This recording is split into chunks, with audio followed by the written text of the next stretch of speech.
네, 금일장 글로벌 시즌하도록 하겠습니다. 일단 미국 실업시장 신청 건수 감소 들어갔고요. 그 다음에 오펙 플러스에서 원유 증산 계획 2개월 정도 연기 들어갔고, 브로드컴에서 분기 매출 전망으로 인해서 주가 하락 들어갔고요. 그 다음에 세계시의 상호펀드죠. 렉스톤이랑 비슷하에서 소프트웨어 기업 스마트시스 인수 협상 논의, 이렇게 4가지 이슈 보시면 되겠습니다. 일단 주간 실업시장 신청 건수 자체는 감소 들어가는데, 최근 들어서 이제 노동시장 자체가 실업률이 장기적으로는 올라가고 있었고, 단기적으로는 계속해서 지표들이 서로 상회하는 모습을 보여줬죠. 그래서 악화 우려가 좀 존재를 했었는데, 일단 이 부분으로 단기적으로 악화 우려는 주간적으로는 사라졌다라고 보시면 될 것 같습니다. 다만 이제 금리 인하 부분에 있는 플랜에서는 9월에는 이제 0.25%에 대한 전망이 그냥 사실상 확실시되고 있는 상태이기 때문에 금리에 대한 전망 변화는 크게 없을 것이다 라고 보시면 될 것 같습니다. 일단 오펙 플러스죠. 이제 오펙에다가 추가적으로 원유 생산하는 국가들이 같이 합쳐가지고 오펙 플러스라는 연합을 만들었는데, 오펙 플러스 같은 경우에는 이제 원유 증산 감산에 대한 합의 부분을 발표하는 게 가장 핵심 이슈로 보시면 되겠습니다. 근데 이번에 이제 증산 계획 2개월 정도 연기 들어가면서 사실상 이제 유가가 하락하는 부분을 좀 방지하고자 한다라고 보시면 될 것 같고요.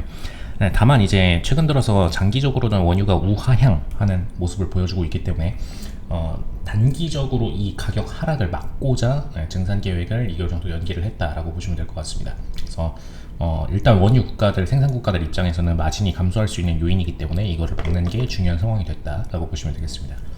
그다음에 브로드컴에서 이제 분기 매출 전망 약 140억 4천만 달러보다 약간 낮은 이제 140억 달러 정도로 발표 들어가면서, 이제 실질적으로는 주가 하락을 만들 수밖에 없는 요인이 발생했다라고 보시면 될 것 같고요. 그다음에 이제 AI 칩 수요 증가를 했는데, 근데 이 상황 속에서도 이제 광대역 부문 지출 부진으로 인해서 주가는 오히려 이제 하락하는 모습으로 보시면 될 것 같습니다. 사실 브로드컴 자체가 AI 파트 수익을 가장 적극적으로 잘 내고 있는 그런 기업은 아니에요. 일단 시장 자체가 크니까 같이 동반 성장을 하고 있는데, 실질적으로 이제 거기서 지배율이나 점유율 부분에서 뛰어나게 막 이렇게 두각을 드러내고 있진 않죠. 그래서 주가적인 부분에 있어서 약간 좀 하위로 밀려나고 있다라고 보시면 될 것 같습니다. 그다음에 블랙스톤 세계 최대 사모펀드죠. 네, 소프트웨어 기업 스마트시스 인수 협상 들어간 상태라고 보시면 되겠고요. 직장 협업 소프트웨어 제조사 스마트시스라고 보시면 되겠고, 이 과정에서 이제 백그라운드에서 기업 인수에 대한 협상을 진행을 했었는데, 이 과정 자체가 이렇게 블랙스톤 입장에서 그렇게 빅딜이라고 보기에는 막 그 초규모의 막 빅딜은 아니에요. 그래서 블랙스톤의 주가를 막 좌지우지할 만큼 핵심 이슈라고 보기에는 좀 어렵고요.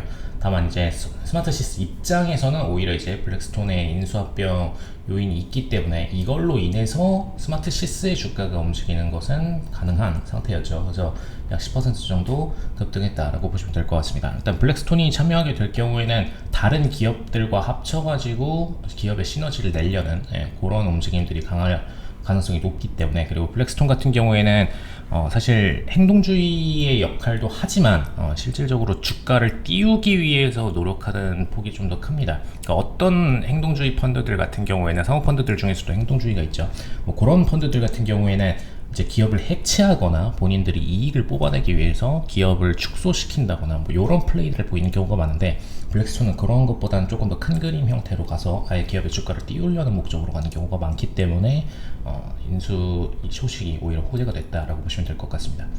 일단 어제장 같은 경우에는 거의 다 이제 보합권으로 흘렀죠. 단기적으로 이제 낙폭이 굉장히 좀 큰 시점이었는데, 어제장 이슈 발표 이후에도 ADP 비노고용 공연병까지 다 있었는데도 큰 이변 없이 그냥 보합권에서 마무리를 짓고 있습니다. 그래서 이 부분 볼 때 금요일장 지금 비노고용지수 최종 발표까지 확실하게 일어나고 나서 주가 이동이 나올 가능성이 높다라고 보시면 될 것 같습니다. 네, 이상 블랙콘 될 것 같았습니다.